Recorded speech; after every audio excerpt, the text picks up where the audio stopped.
कधीकधी एखादा साधा प्रश्न सुद्धा संपूर्ण समाजाला आरशासमोर उभं करतो आणि विचार करायला भाग पाडतो.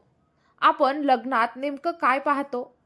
मित्रांनो, आजची ही कथा अशाच एका धाडशी मुलीची आहे, जिच्या एका प्रश्नाने संपत्तीपेक्षा आरोग्य, प्रामाणिकपणा आणि पारदर्शकतेचं महत्त्व पुन्हा एकदा जगासमोर आणलं.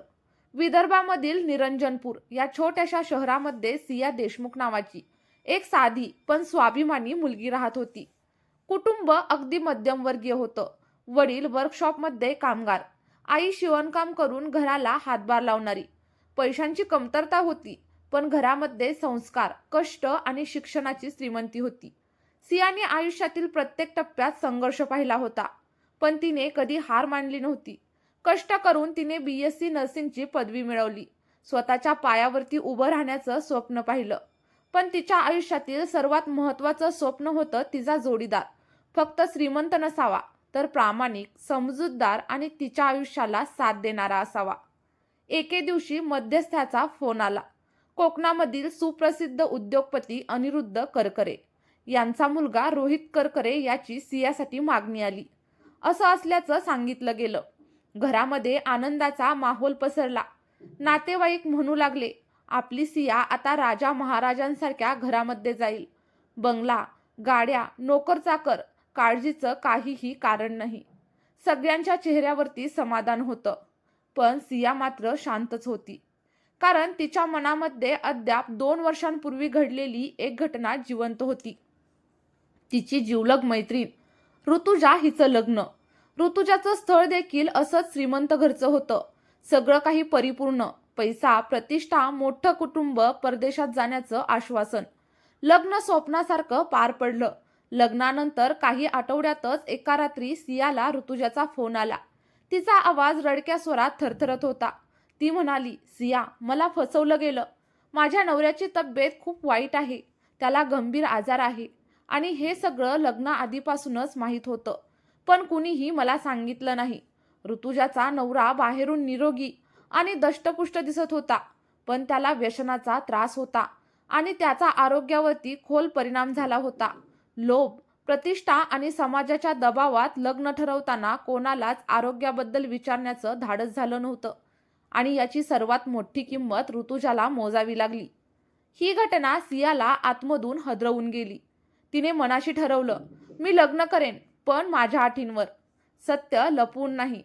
काही दिवसांनी रोहित आणि त्याचं कुटुंब सियाला पाहण्यासाठी तिच्या घरी आलं. घरात गप्पा, हशा, औपचारिक प्रश्न. वातावरण आनंदामध्ये होतं. थोड्या वेळाने सियाला विचारलं गेलं, तूही काही विचार. तुला जे जाणून घ्यायचंय ते विचार. खोलीमध्ये शांतता पसरली. सियाने शांतपणे रोहितकडे पाहिलं आणि ठाम आवाजात म्हणाली, मला तुमच्यात काहीच अडचण वाटत नाही, पण माझा अंतिम निर्णय तेव्हाच असेल जेव्हा आपल्या दोघांची पूर्ण वैद्यकीय तपासणी होईल आणि आपण एकमेकांना हेल्थ रिपोर्ट्स देऊ. आता हे सगळं ऐकताच खोलीमध्ये एक क्षण पूर्णतः शांतता पसरली. रोहितच्या नातेवाईकांना धक्का बसला. काहींना ते अपमानासारखं वाटलं आणि त्यातील एक जण म्हणाला, आमचा मुलगा आजारी आहे असं तुम्हाला वाटतं का? हे लग्न आपल्याला मान्य नाही. काही जण संतापाने घराबाहेर गेले. सियाच्या आईच्या चेहऱ्यावरती चिंता होती, पण सिया तिच्या निर्णयावरती ठाम उभी राहिली.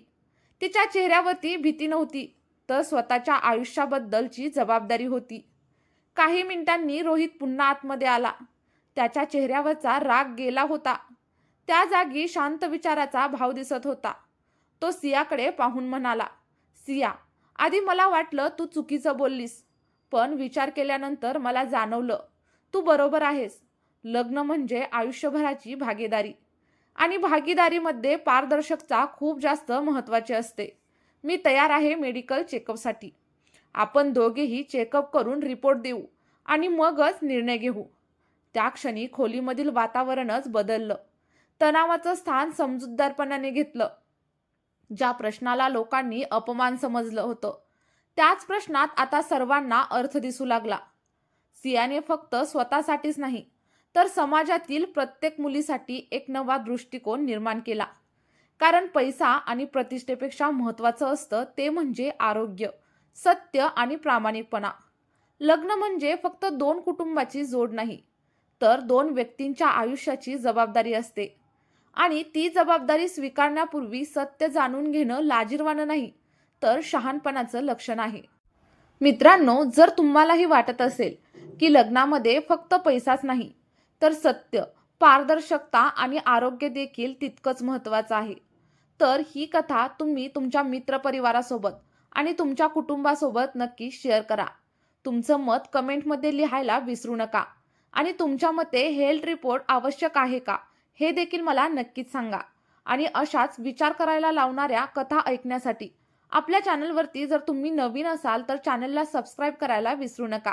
चला तर मग भेटूया एका नवीन कथेसोबत एका नवीन व्हिडिओमध्ये.